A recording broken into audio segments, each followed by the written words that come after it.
Hello and welcome to Brothers Grappers episode 35 as we look back at what has happened with the Catch Enigma series as we have had two shows but kind of cut in half, so we've had four. Um, but we are going to have a three-man booth, so to speak, for the first two episodes that were on Patreon. And then show 3 and 4 is going to be with just me and Sam. I've kind of told you who's joining us on this episode, really, but I'll still do the introductions.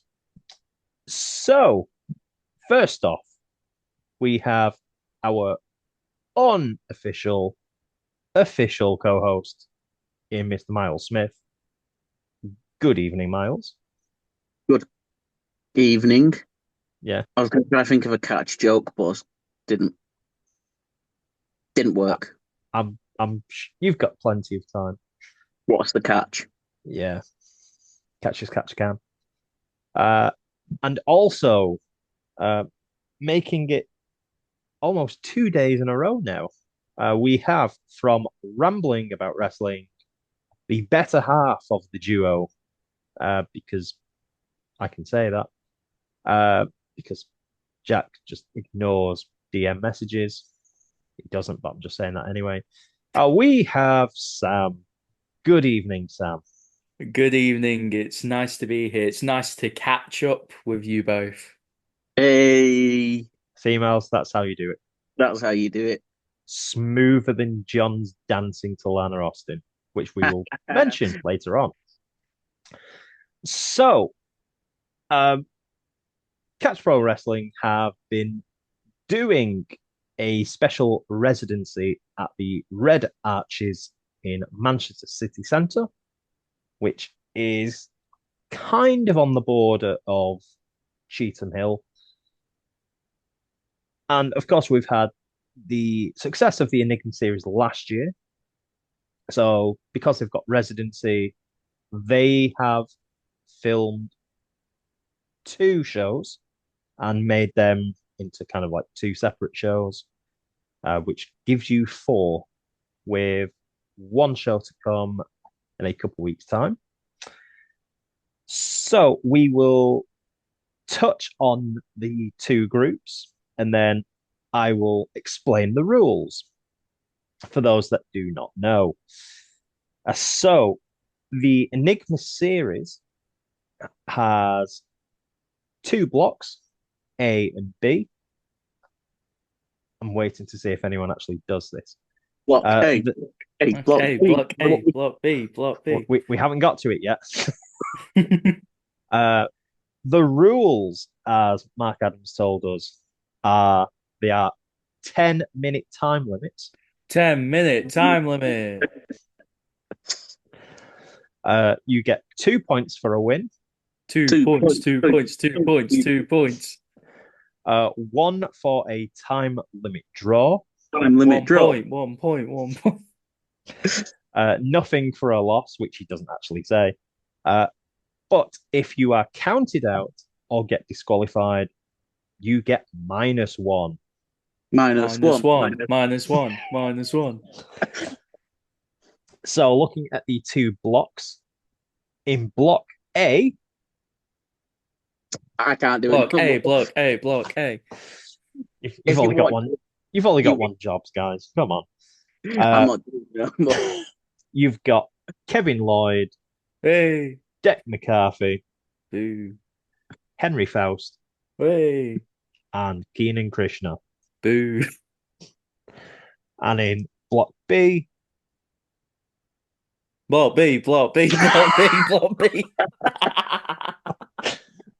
you have Tony Wright, Yeah, Danny Proper, yeah, Nadjei, yeah.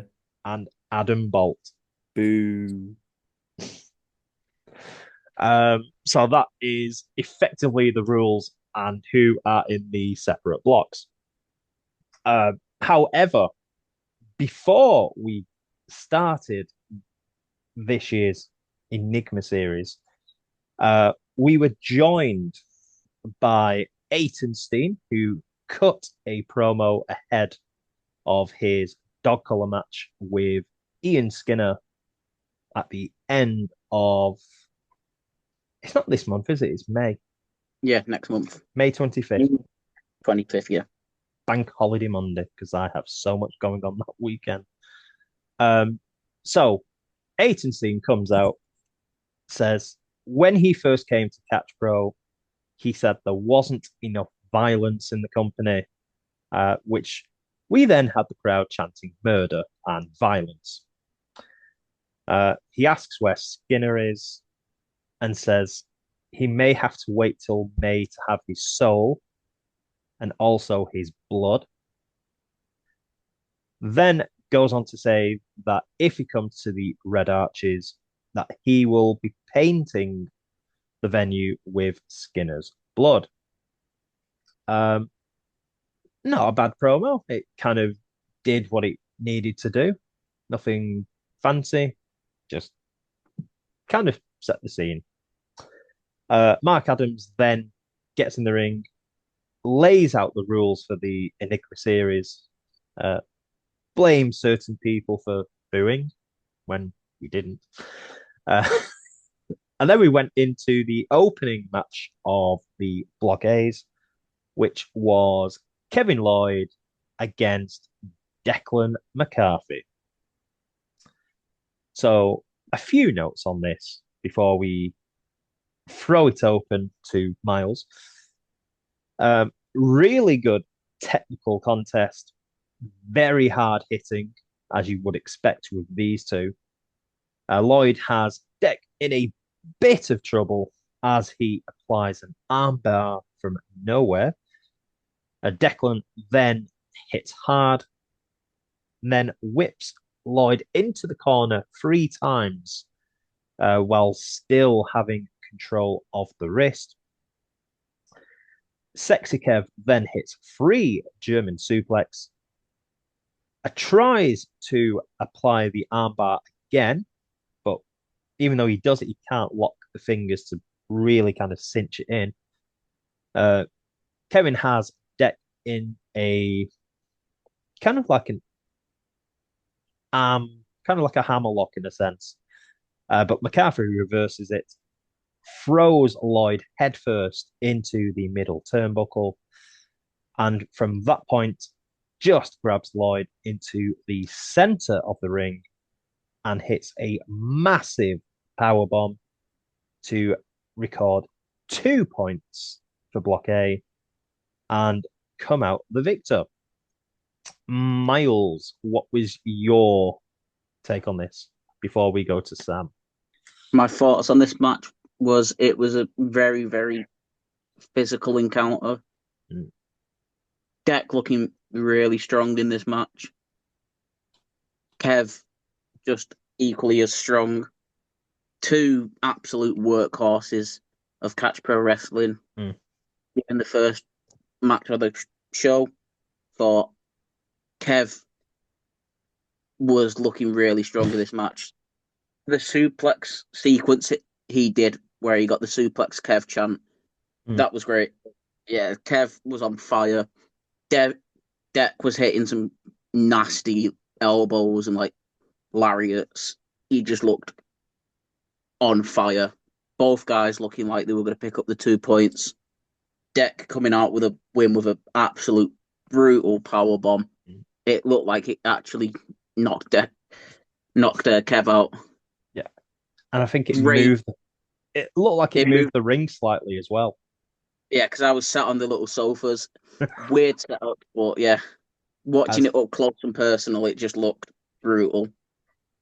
As you can see, if the camera will show, there you go. That's you. Ignore the shark onesie. Literally sat on the ring. Sam, what was your view of it? It was good. It's a good match. Nothing more that I can say that Myles hasn't already put. Yeah. Good graps. That's the hard hitting journalism I love on Brothers Grappers. It's why we don't pay you the big bucks. So we went from that straight into the second Block A contest, which featured Henry Faust against Keinen Krishna. Both men using their wrestling skills early on, or as Mark Adams kept calling it, techers for the first kind of like couple minutes of this contest. Krishna constantly went back to working on the eyes of his opponent. Hit a really solid chop in the corner. Faust moves on a third splash that Keinen went to do. And as Henry fights back, the two trade forearm strikes. And just as they kind of slow down, Keinen lights an absolute fire under Henry even, as he slaps him across the face. And was a case of when you see someone that's so angry they stiffen up, that was effectively how Faust was.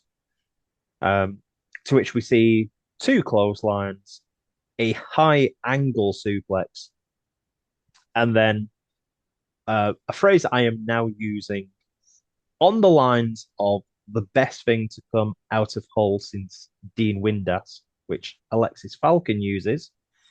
I've gave it a slight tweak. So for Henry Faust, I have put the best striker from Newcastle since Alan Shearer with his kicks. Even though he then corrected me and said he's a West Ham fan and said, well, you can say Andy Carroll if you want. So we're going Alan Shearer. He's in complete control at this point, kicks Keinen in the chest, to which Faust is one of those people I would not want to be kicked by because they are solid as a rock. Krishna then hits a drop kick to the back of Faust's head. Henry reverses a move into a sleeper hold, with Keinen resorting to biting the hand of Henry, throws a couple of punches, and then we see Faust turning the tide again, signals for a buzzsaw kick, but Krishna pulls Ref Stu in the way of it. A quick clothesline, and Krishna wins the match with a Death Valley driver to see him picking up 2 points in the Enygma series. And as we come to the first round of these Block A matches, we have both Krishna and McCarthy on 2 points, and Faust and Lloyd on 0 points. Oh. Sam, we will come to you for this match. Well, this match, I think it was just what I love about Catch and like the type of matches that they put on. They just take two people and like these two people, they can kick the crap out of each other pretty well. Let's have them in a match. And they just let them just go at it all rough and tumble. And it's a breath of fresh air because up to this point in Catch, for the past couple months, we haven't seen Keinen face many new opponents because since his heel turn, we've only had Tony Wright and Danny Proper that he's faced. He's never gone against the rest of the Catch roster. So him being in this tournament is a real breath of fresh air, and it just shows how good both of these men are. That because they're in the middle they were in the middle of the card. They needed to keep people's attention, and they did really well because that was a real hard hitting match. I also liked the fact, I don't know if you brought this up, that I believe Teddy Ray was at ringside for Keinen He turned up here. late in this contest, Yeah. so more like immoral support, you could say. Uh, but for once, when you have kind of like a bad guy turning up at the ring, you expect shenanigans, but you didn't get that, which is again refreshing to have. Because normally it results in kind of like an interference, but again, with the rules as they are, if you are caught, you lose a point. So Yeah, it's I almost think have to be on best behavior on the outside. I think the story with this is that that with Teddy coming out, it just put uh Faust's head on that just a little bit of a swivel, and it what led Keinen to be able to fully capitalize and get the victory here. So I think it were more just mind games from Keinen because we have been seeing that the past couple months he's been getting in the minds of his opponents and making them second guess themselves. So I do like how we're still carrying on, his character and his progression, even into this tournament. Um, so yeah, that's my thoughts. Myles? Yeah, like I say, uh, Sam pretty much summed it up. Great technical match. Some absolute peaches of some strikes in this match. Yeah. The kicks were on point. Like honestly, two very similar style wrestlers clashing. Very similar to the first match where it's like two very similar styles locking up in the ring. Enjoyed Teddy being on the outside, sort of as support for Keinen, even though not physically getting involved. Sort of like, is it a distraction to Henry because he's trying to focus on Keinen and Teddy at the same time. Hmm. So it sort of give Keinen the edge in the match. So it was like solid victory for Keinen to pick up 2 points on the old Enigma series board. What I find interesting in Block A is if you actually look at it, you have three very technically sound wrestlers in McCarthy, Faust, and Lloyd. They're very kind of physical and very technical.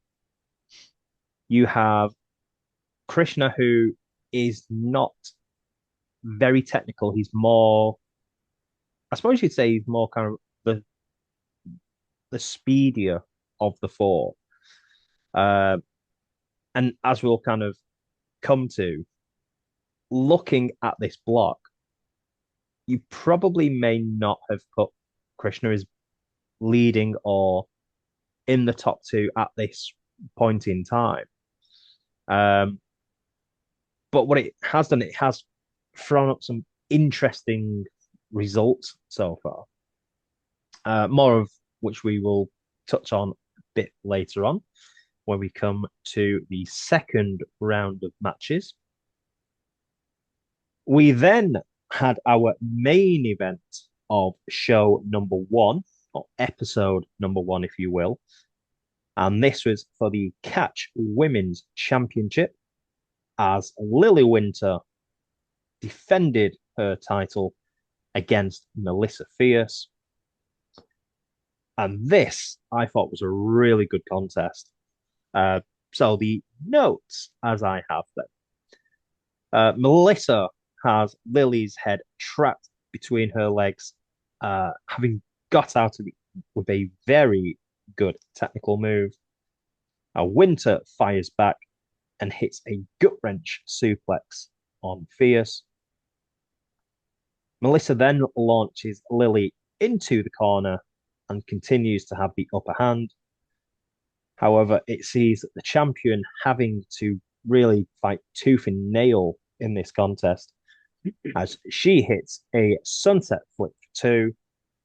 goes to hit a backslide, but Mel knocks her down and regains control in this contest. Winter fights back, hits kind of like a combination of moves, a double running knee in the corner, then goes for the cold shoulder, but Fierce manages to kind of wriggle out and hits a backstabber in the ropes, which was a really nice move, I have to say. Lily hits Frostbite on Fierce, but can only get a 2 count. Fierce hits a suplex on Winter, which has both Lucy and Mark on commentary quite proverbially shitting themselves because it was right by them. Lily rallies, but comes unstuck when Mel causes her opponent to drop down and effectively do the splits on the middle rope. Gets a faceplant for her troubles, can only get a 2 count. However, if Mel hadn't grabbed the ropes on the count of 2, we could well be sat here now with a new women's champion. As it was, Ref Katie noticed her grabbing the ring rope and saw the count stop. We then have a crossbody followed by a cold shoulder by Lily Winter, and she goes on to defend her catch women's title. Again, I really loved this. It was a really good main event. We will come to Myles because that's who I have down for you talking about it. Yeah, so this was a very, very strong title defense for Lily. It seen Melissa come in as the heel, which was nice to see the different side of Melissa. Yeah. The story in this match was Melissa was very arrogant and she was showing off her inexperience to catch because it was pretty sure it was a debuting catch. If I'm correct. You are. So, yeah. Best kind of correct.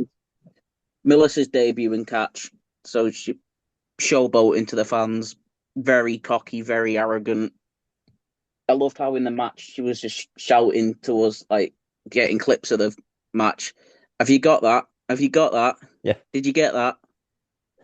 So yeah, her like showboating to the fans was effectively what cost her the match because she got into her own head, like showboating, and Lily just calm as you like, just dealt with her. I'll tell you what, the more I see Melissa, I think Fierce plays the role as the rule breaker so much better than kind of like being the fan favorite. She does that equally as well, but I think she just kind of like goes up a few notches when she can just effectively break every rule possible and just be an ass to the fans and everyone around her, which I would take a very good guess she enjoys doing the most because everyone would love to be kind of like the heel. So I did enjoy that side of it. Sam, because I haven't asked you yet. Yeah, I think this was a really good match, you know. The first defense for Lily Winter, if I'm not mistaken. And yeah, and I feel like as you said, Melissa Fierce does suit the heel more. I think it's her intro why like she really suits being a heel The because AI. it's got the Joe Blazer quality to it where like you're gonna get booed anyways for using it, so you might as well be a heel. I mean, there's the Blazer and the Mel AI ones, even though I am a massive, I hate AI. I do think it kind of some of the lyrics are a bit cheesy. She's got It has to style, be she's said. got grace, she'll kick you in your face. Yeah. Um, Blazers is equally uh kind of cringy, but I think it does suit their characters when they're kind of playing the rule breaker. So I will let it pass, but I begrudgingly do so. Um, we then came to our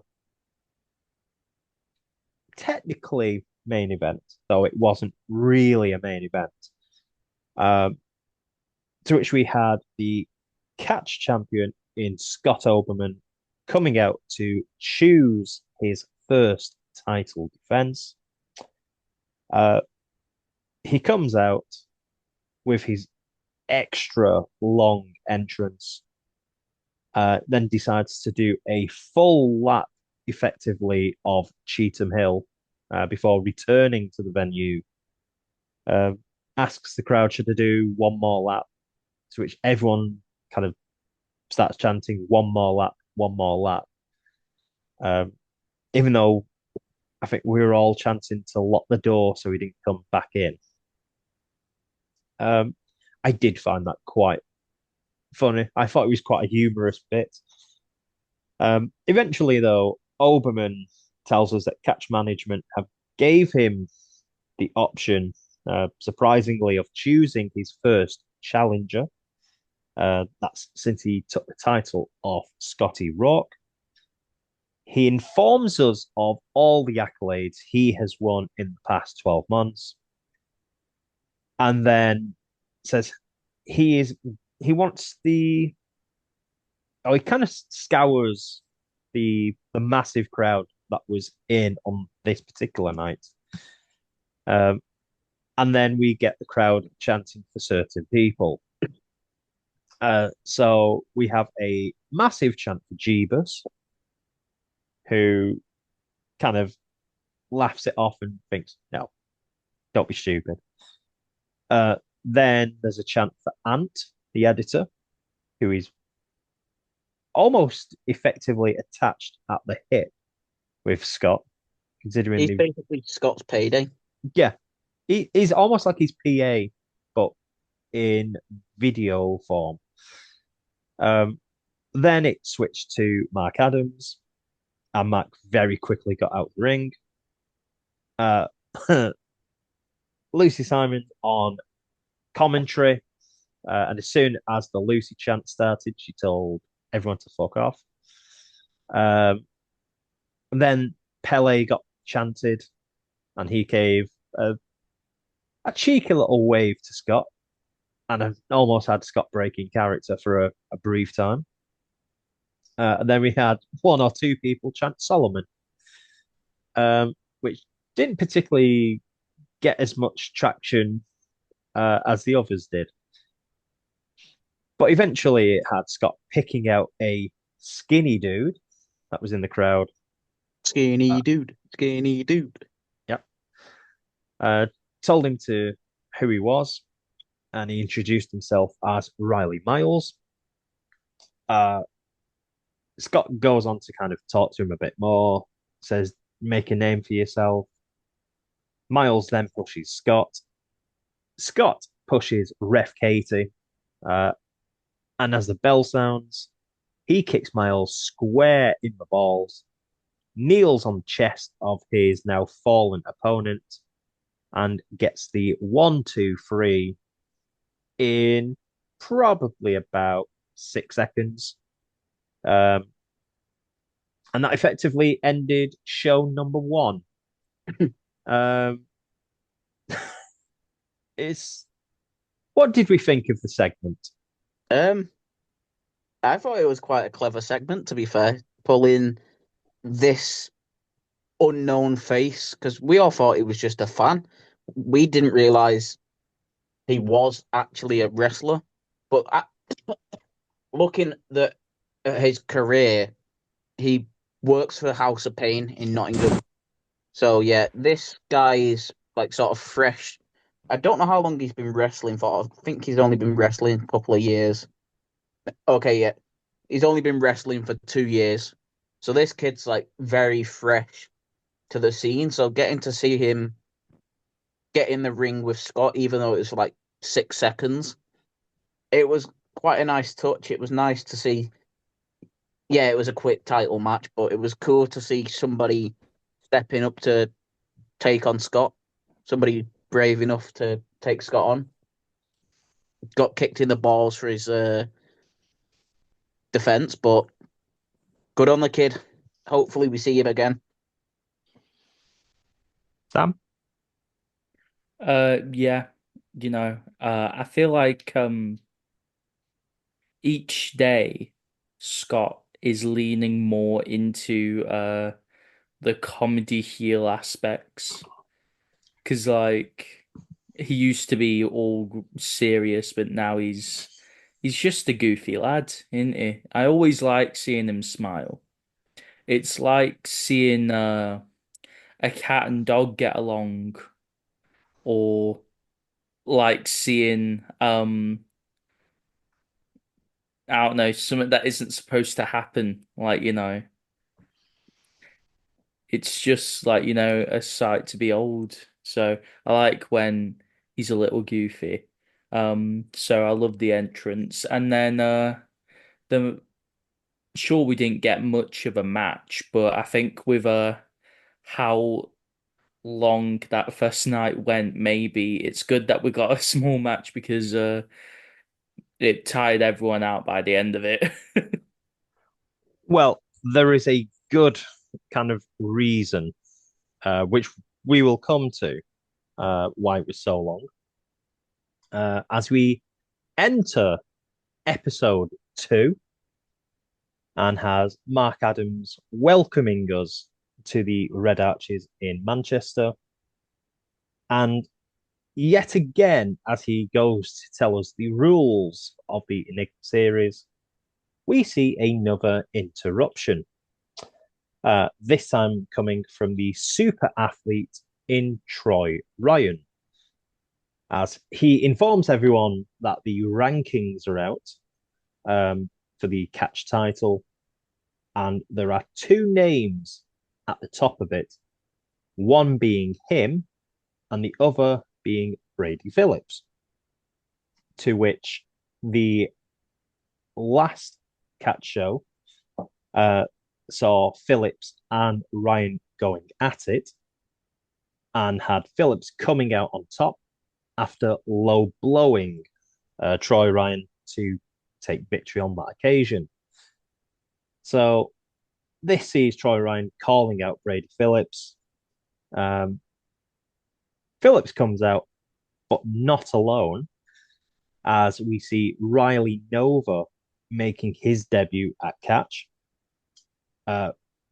Brady then Brady then starts to go mad at Troy Ryan, who Ryan had called Phillips a cheater, having won at the last show.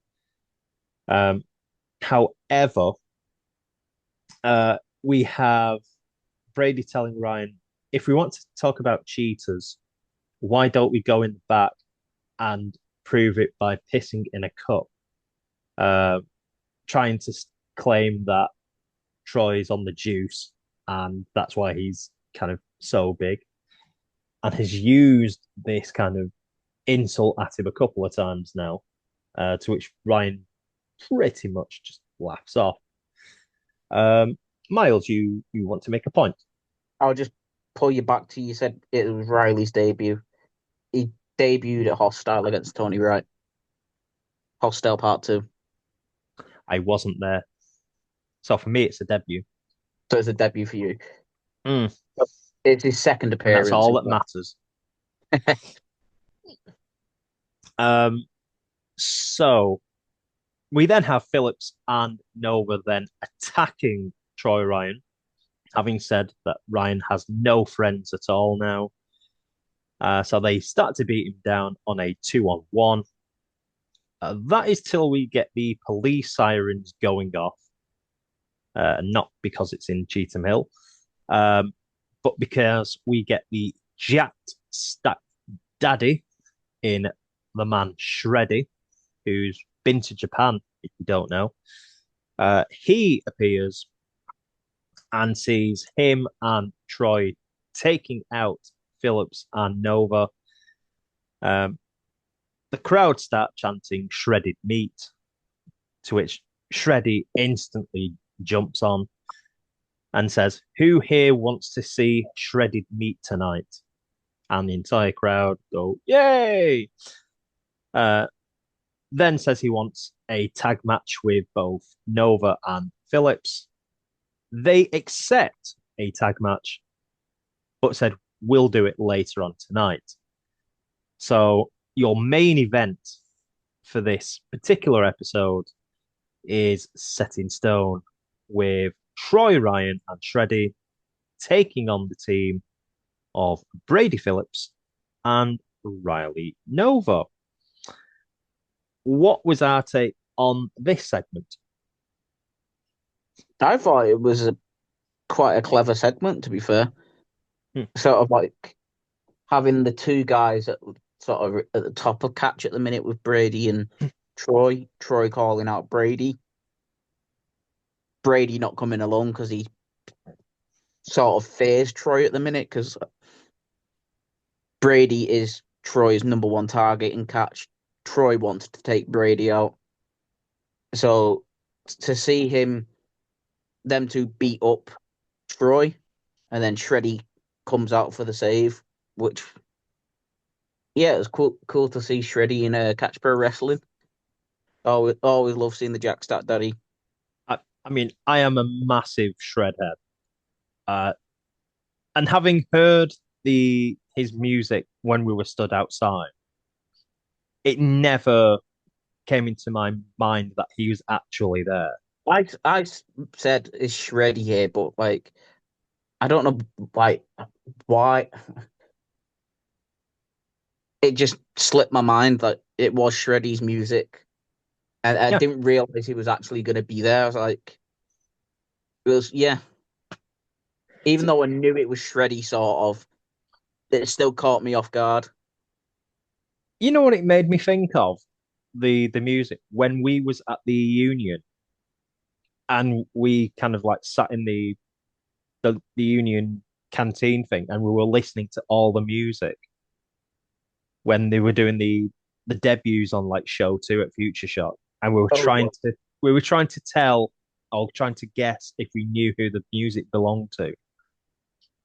That's kind of how it felt. Yeah. But we actually knew who the music was, but we just never put two and two together. But yes, as you say, Phillips is a bit of a shithouse because he does not want to face Troy Ryan. So we then moved to our Block B matches. Block B, Block B, Block B. See, someone's on the ball here. As we started with Tony Wright going up against his good friend in Danny Proper. Before the match got underway, we were joined by members of Northwest Strong in Keinen Krishna and Teddy Ray, because these four men have a bit of a history dating back to the final catch show at the Bread Shed, which saw Danny Proper saving Tony Wright. Though, in fairness, looking back now, it was Ridgeway, not Ray, but they've all intertwined in the last couple of shows, it's fair to say. However, Tony then makes a joke claiming that Ray and Keinen are just Temu versions of both him and Danny Proper, which I did kind of get a little kick out of that. The match itself and the notes I have basically go as follows. a very long feeling out period because they both know each other's moves even. The crowd were very split on this. Some were chanting for Proper, and then they would switch to Wright. Um, a lot couldn't firmly kind of like attach their uh, allegiances to one person, which made it an interesting match amongst the fans at least. Uh, Wright reverses a. I've put a snowplow, but I can't remember exactly what Proper was trying to do. He kind of had him up in an awkward position, but that gets reversed. Proper then dumps Tony over the top rope and sees the leading man catching his lower back on the ring apron. Danny then goes to the outside, checking on his mate, being a bit concerned. Ref Katie sends him back in. And then once Tony gets back into the squared circle, it sees Proper whipping him into the into the corner, adopts a Boston Crab, and then hits a fisherman suplex to add to the pain that is already Tony's back. Wright then hits a springing clothesline off the ropes with a super kick, and the two trade stiff forearm shots. The two then go back and forth with numerous reversing of pin attempts. However, Proper will get the drop as he hits a jackknife pin on Tony to win the match and sees Danny collecting the first of the Block B points. Who was on the last one? We'll go Sam. All right. See, I really liked this match because it felt like the bridge between um the catch main timeline, as you call it, you know, with their main shows and this Enygma series because it directly connects to probably I'd say their biggest story going on, which is Northwest Strong versus Tony and Danny. And what I liked is that with just standing there, because I don't think they got involved at any point, just standing there, uh, Teddy and Keinen were able to get so much heat on them by just their faces and reacting. Um, I remember one point, I can't remember what the chant was, but I knew it was at Keinen. It was what Um, you're watching. yeah, and Yeah. then I just see Teddy just look at him and being like, "Is that about you?"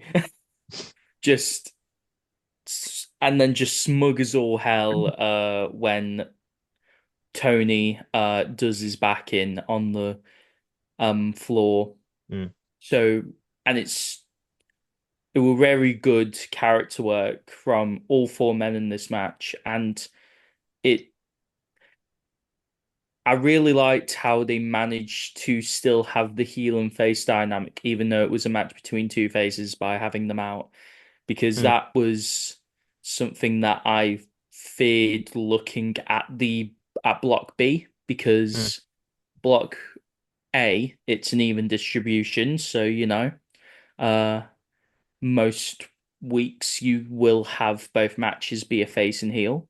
Mm. But then obviously in this one, you're only gonna have one face and heel match a week. The other two's gonna be faces facing each other. But this match luckily stuck the landing and was a great opening contest. I will say though, with Keenan being the watcher, he did do a lot of watching, so he kind of played to that role at least. Um, I do find that a bit of a strange kind of gimmick though, the Watcher. It's I what exactly? Again, it's like the chant. What are you watching? Maybe he's got like a Patreon membership and is just watching back all the old cat shows on demand. I mean, it's. I mean, we could ask him, but Yeah. I don't think we'll get. I don't think we'll get a reply. Uh, Myles, what was your version of Right and Proper? Yeah, I thought it was technically sound. It was two good friends hashing it out in the ring. Like you said, like Mark said, friends hate each other harder. And my God, they were hitting each other hard in this match. Considering the close pals, yeah, they were going really hard on each other, really stiff. Like they were proper stiffing each other in this match. When Tony landed back first on the apron, oh my God, I genuinely thought he was hurt. Hmm. Like, and Danny's showing mercy, sort of like reluctant, did not want to pin him that way. Yeah, it's. So I think you could tell of. I think there was a bit of genuine concern that he might have actually done something. Um, but I think that was just a very good like selling job really by Tony. Again, yeah, he may have actually like tweaked something. Um, but it did make it an interesting dynamic then. what I did Because enjoy in this match, I jumped the gun there. hmm, I'll just say this match shown how good of a wrestler Danny Proper actually is. Like, a hmm, lot of people see Danny as like a comedy guy, like just he's in there for a laugh. But hmm.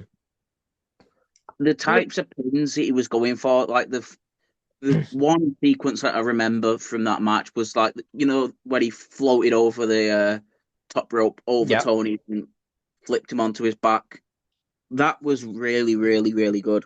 hmm, Danny proving to himself that he is catch style wrestling. He is catchers can. Like yeah, he is a really, really good wrestler, and I don't think a lot of people actually see that side of Proper. hmm. It's We watching this can see he's a good wrestler. yeah.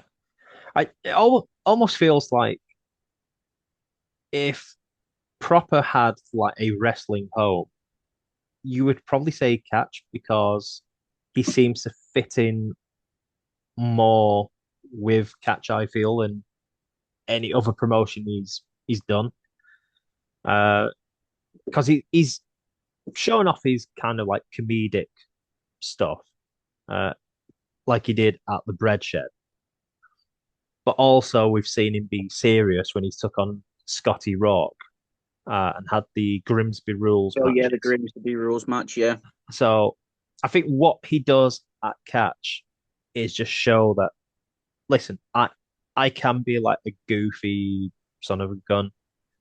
However, if needs be, I can actually wrestle and I can do like very kind of like violent wrestling as well. Uh, just very quickly though, talking about both hitting each other as hard as possible. Lucy actually mentions this on the commentary on Patreon, where she says, "When you're friends with someone, you always hit your mate harder," and I think that's a very accurate description of what you said about it because yeah. they just basically beat the hell out of each other, really. Uh, but yes, you want to make a point. What I do enjoy about Danny's character work, it's very unbalanced. Like some weeks he's really goofy, he's just there for a mess around, and then against Tony, he fully locked into that match. He was fully focused. He wanted them 2 points, and Mm, he got them 2 points because he wasn't mucking around. He yeah, wasn't playing to the fans. The fans just gravitate towards him because he's genuinely a sound guy. I think it's the case also of because it's the Enigma series and how this one's different to past ones. I think if you're in this tournament, you have to have your head on, your serious head on more. If it was just like a normal match, it's a bit of a throwaway. But with this tournament, you can't really have like a day off and act goofy. Um, so I think what we're getting in these Enigma series matches is everyone involved is deadly serious. Um, and it's making the matches even more compelling to watch as well. But yeah, it was a really good match. And then we came to the penultimate match on episode 2. And that was our final Block B contest. Block B, Block B, Block B. I'm glad you did it. Nadjei versus Adam Bolt. The crowd being fully behind Nadjei in this one. Bolt with some great character work. Effectively just running the crowd down and being an ass, which he plays perfectly.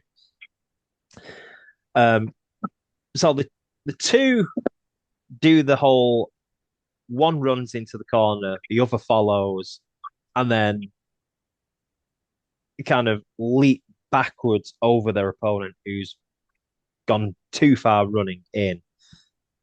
Both of them mess up on this one.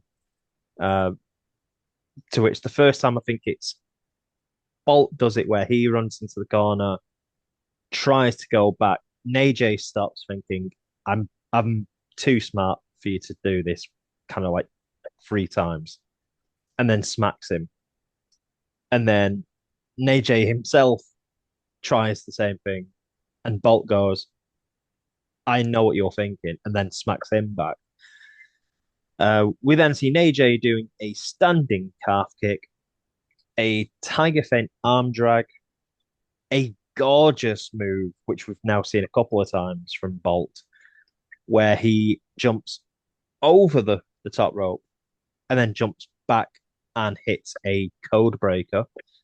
And it's an absolutely sweet move. He then stomps Nadjei. Nadjei gets some offense in, but Adam hits a super kick, followed by a standing moonsault, having sidestepped a missed drop kick from Nadjei. Nadjei then pushes Bolt, who does a flip off the top rope, lands almost like a superhero landing in a sense. Nadjei then hits a shotgun drop kick, with results soon after with Bolt hitting a cutter off the top rope to win the match and picks up the 2 points on offer. And as we come to the end of the opening round of Block B matches, we have Danny Proper and Adam Bolt on 2 points each, with Nadjei and Tony Wright on 0. Aww. Anyone want to come in on this one? Anyone? I'll jump the gun. Go on. Go on. I'll do 2 in a row. I'll jump the gun. So yeah, this was both their debuts in catch, which was cool to see 2 debuts in one match. Originally, a few people were cheering for Adam at the start. That went instantly. To be fair though, I've watched it back and no one cheered for Adam at the start until about halfway through the match. Yeah, it was weird because we all know Adam Bolt. We all know he's going to be a heel, but a few people genuinely thought he was going to be face, and it's like Adam Bolt. Like, this guy screams natural heel. I Yeah. love Adam. His character work is brilliant. So he comes to the ring running down the people of Manchester saying, "You all stink." I can't remember what he calls us. He just calls us like an app. He just says we all stink and you look like you stink. So my chant that I did to him, it got Mark Adam on commentary. Shitty Adam. And then I think effectively we then had the entire room chanting "Shitty Adam." And Mark on commentary goes, "That's one way of putting it." Yeah. Um, Sam, your take on this? Um, I think it was a really fun contest, you know. Um, with the block A being all, you know, big beefy men slapping beef and Keinen, we kind of didn't get many you know, like fast high octane offense. They slowed it down and strong strikes, but this one we it felt like a rabbit drinking Red Bull, who also has a shotgun, because it was just 100 to 100 from beginning to end almost, and it was definitely the right choice to put this in the middle because it woke everyone, you know, right up, you know, got everyone ready for, you know, the main event, and as much as I hate seeing Adam Bolt picking up the points, you know, it's he didn't cheat. I don't think he won this No. fair and square. He it it was actually a clean win. Yeah, Yeah. which was a shock. Yeah, To see Adam Bolt actually pick up a clean win.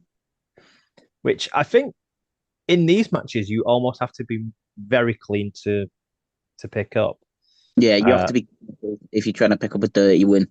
Unless you're Krishna and you kind of just gouge the eyes most of the time and then get an actual clean win. Um, but yes, that was your Block B matches for the opening two episodes. And we ended episode two with a hell of a tag match that went on quite a while. Um, to which I thought it was going to finish a good 10 minutes earlier. But we carried on.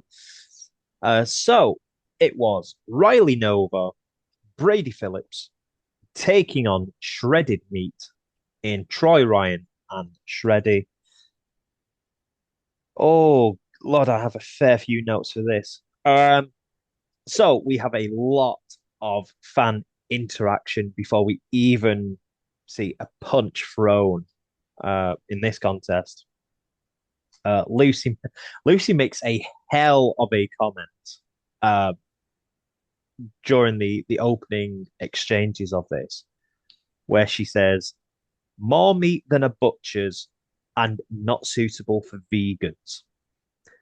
To which Mark replies, "Beefy," which I did enjoy that. Uh, the fans chant Brady's bitch to Riley. Uh, the fans are just on Riley's case pretty much the entire time, really. With chants of "You can't wrestle," which Mark Adams takes umbrage with and says, "Well, he's a really good wrestler, so I don't particularly agree with that statement." Um, we then see Riley putting Shreddy in a full Nelson, uh, and the Jackstack Daddy powers out of it with absolute ease. Like a hot knife through butter, he broke out of that. Shreddy then has Nova, and they kind of collide with each other. And then he tells him, come on, try and knock me off." And we see Nova using his speed, bounces off every rope. So he bounces off one side, and Shreddy goes, "Come on." So he tries another side, does the same.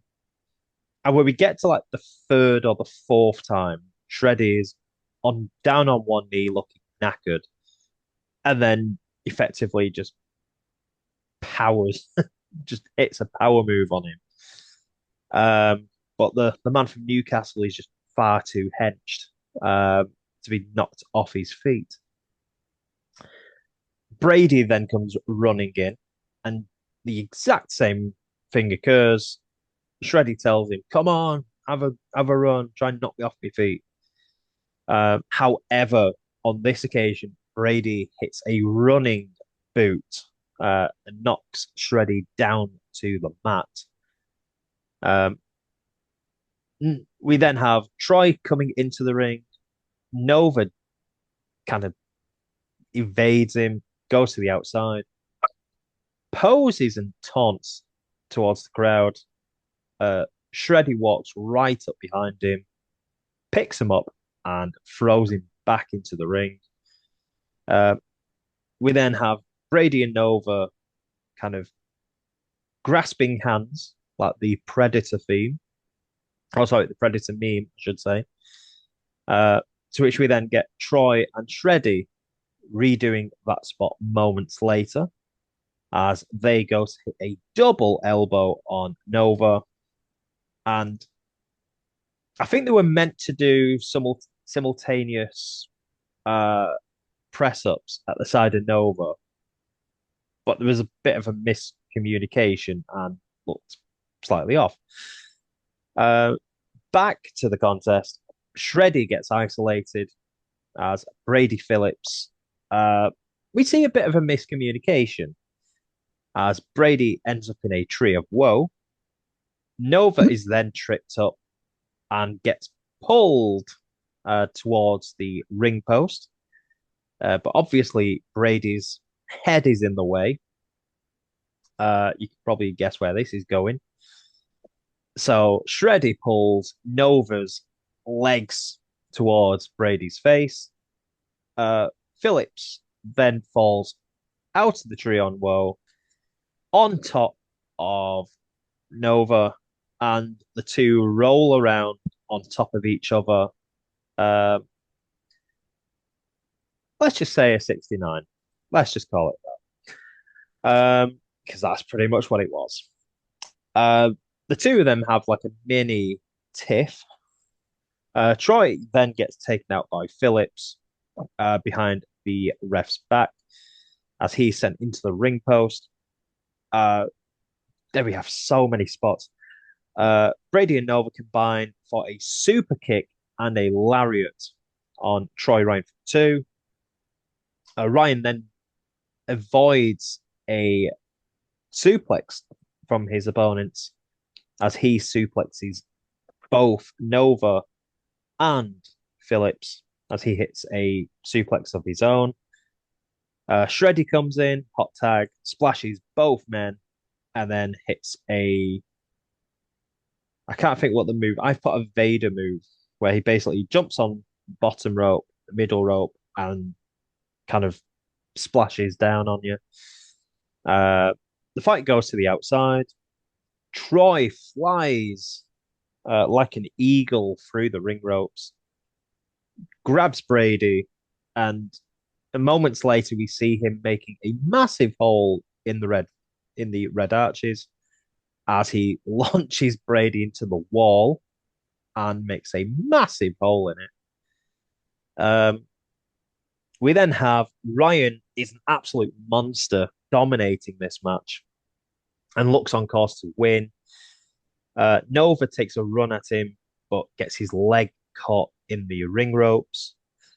But while Ref Stu is trying to help Nova get free, Adam Bolt appears from nowhere, hits a springboard cutter on Troy Ryan. Brady Phillips then hits the Phillips screwdriver to pick up the win. And after the match, sees my mate John, or our friend John, I should say, arguing with all three. And that is effectively how the episode ends. Sam, as we haven't come to you for the start of any match, I think, on this particular episode. What was your view on this? So this match was a bit of fun. Mm. Um, I forgot that I had seen Riley before. I forgot I watched him face Tony Wright at the second part of the hostile tournament this past year gone. So for the whole match, I just uh thought he was known as Brady's B word, uh, as the Beach. as the crowd was putting it. Um, I do like the fact how for the whole time, the sort of played off um the crowd really well. And it almost felt like the crowd was dictating some of the spots that they do or like some of the stuff going on. Um I don't I haven't watched back the episode, so I don't know if they caught it, but before the match even begins, Brady Phillips does flip me off. I imagine he flipped everyone off in that building, to be fair. Um, though it did capture him going up to me, Dean, and John up in the kind of like the little gantry Canopy. kind of thing. Yeah. And because the rivalry with John and Brady is one that really does warm the cockles of my heart. Uh, Whenever I see Brady on a card, Johnny's there, I always love their interactions because it is always hilarious. Um, Myles. Yeah, Brady gave me some shit as well. So he was like, "Oh, well done. You can swear, you four-eyed prick." I was like, "He's like, oh, well done. You've had a drink." I was like, "I've not even had a drink, Yes, Brady." yes, I remember that. Yeah, I was like, "Brady, I've not even had a drink." Yeah, Like calling you names because you're Brady Phillips and you are an ass. pretty much.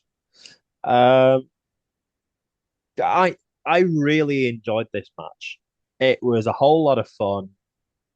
It did a fair bit to kind of push the storyline as well, because now that makes it two wins for uh, Brady Phillips over Troy Ryan, both of which have been contentious defeats. Uh, One with a low blow, one with Adam Bolt getting involved. Um, so it's going to be interesting where all this effectively leads. Especially with Adam Bolt, being in the tournament.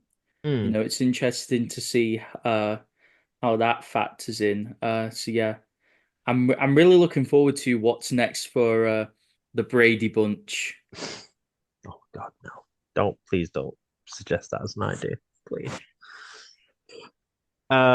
Myles Yeah, so now it creates like a little mini faction with Brady, Riley, and Bolt. Adam. So it's like the three. They're all from Yorkshire, right? Aren't they? No, Brady's from Riley Kettering. and Nova's from Kettering Nottingham. and Bolt's from Doncaster. Doncaster. So they're not all from Yorkshire. No, I Brady thought they were all from bunch, Yorkshire. Brady bunch, Brady bunch. no, please don't. So Actually, yeah, I was going to say Kettering, but I think they've said Northampton before for yeah, they Phillips, but class I'm him pretty as sure it's Kettering. He comes out as Kettering, but I think I some think they show. have said Northampton in the past. Yeah, so we'll say they're all from Yorkshire. No, We can't even say they're all. no, because Northampton is a county.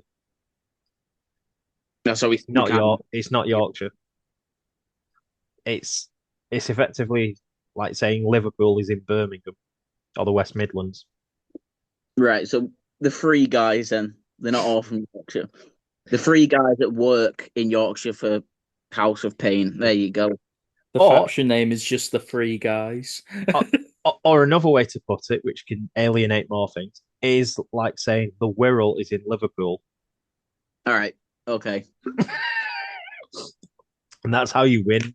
And that's how you win friends and actually arguments. So, what was our take on the two episodes that we had? Because you're probably going to be the best one on this, Myles, because you didn't attend the last one. Overall, I thought going into it, I thought it was a bit of a weird way of like recording the show. I thought the venue going into it, I said, "Oh, this venue looks crap. I'm not looking forward to this." But as you sat down onto the sofa and like actually pretty much physically got involved with the show and like you were really a part of the show, being sat up close and personal, like the interactions with the talent made the show a bit more personal and more enjoyable to sit and watch for 2 hours, 2.5 hours. It was different. It was one of those things of when they announced the venue, I think a few of us worried because we'd seen photos. We thought this could be a bit of a mess. And then when we actually turned up and saw the layout, we still kind of had that thought process in our minds. But I think once the show got underway, all the thoughts we had completely disappeared. And it seemed to be a case of the venue itself looked really well. I think if they move forward with doing like Enygma series tournaments here in future, I can see that being an option if they can get residency again. But I think the main reason they chose here was because they couldn't get the dates for Gorilla, and then they got offered residency. So it's kind of making a slightly bad scenario better. But I think this, well, it's a smaller room and it holds about 50 people, roughly. It does feel like it's the right size for catch in a sense. I think there was also told that we're going to have reinforced walls. They may now. I think Troy kind of made sure that they look to do that. But as we come to the end of this particular podcast episode, because I think we are going to break this into two, because you won't be here on the next episode, Myles, because we're taking you out into the desert and just letting you fend for yourself. The two matches we have for Gimme Danger in May, one of which is the dog collar match with Ian Skinner and Aiton Steen. What's been your take on this? I'm really lead up so far. Or the lead up towards it. It's building and building with each week coming. Every show, they're doing little segments and doing little bits to add on to the match that's going to happen at Gorilla, the dog collar match. So I feel like things are going to just keep heating up, keep getting more violent between these two. When it gets to Gorilla time, this might be potential blood feud. Yeah, because I take it you have seen the video clips of what they've done. I've seen the last episode. I've seen what Ian did to him. To which we will expand upon on the next episode. Very sly. Yeah. Chatting with Nikki about it, and she finds it very interesting, and they've worked it really well So I'm because we went from this particular couple of episodes being just Steenie Boy was there. The next two episodes, uh, Ian was effectively the person there, but we do get an appearance of Steen on episode 4, um, which effectively well, again, we'll save that for the next episode. We'll call it a teaser. But the other match that gets announced on the next episode, or episode 4 at least, is the Catch Championship involving Scott Oberman and Luke Jacobs. What are your thoughts on this one? This is going to be a potential match of the year between these two. Two former Northwest Strong guys hashing it out. Liverpool versus Manchester at Gorilla. This is going to be a money match between these two. Two of the best wrestlers currently in the UK, and I'd even say currently in the world. I regard these two as two of the finest talents around. So the fact that we're getting this as a catchweight title match in a Gorilla, this is going to be a spectacle. Because as far as I know, Oberman has beat every member of Northwest Strong on Catch other than one person. Because I think he referenced it, saying he's gone through all the Northwest Strong team. Technically, there's one other person, but I will need to double check. I will put who I think in the chat. What, who he's not faced? Yes. Well, he says he's gone through them all. He may have done. I'll just leave that there for you to. He's beat Teddy. He's beat he beat Rio at Atomic. But I think it's on Catch who he's beat. In Catch who he's beat. Because he's beat every single member of Northwest Strong other than Jacobs, as far as I'm aware. He's beat Ridgeway multiple times. He's beat Teddy. Because I think he actually posted a tweet about it. He beat Keinen in that unsanctioned match, that lights out match. Because I think it's I'm trying to see if I can find the actual post he put on. Has he faced Luke in Catch? I don't think he has. Because I'm positive. There we go. So he has. Oh no, I tell a lie. I found the tweet. So he's put Ethan Allen, tick. Joe Kessler, tick. Rio, tick. Keinen Krishna, tick. Chris Ridgway, tick. Teddy Ray, brackets, loads 2, ha ha ha ha ha, tick. Luke Jacobs, Red Cross. The last one to beat to prove I'm Northwest strongest. So, and the fact that he actually references that since Catch return, he has not suffered a defeat yet. So we're either going to get Oberman becoming Thanos, collecting all the Northwest Strong kind of were they crystals? Stones. Stones, that's the word. I haven't watched it for a while. Or we're going to get Oberman lose. So it's going to be an interesting one. I think it's fair to say. But we shall leave it there at this point in time.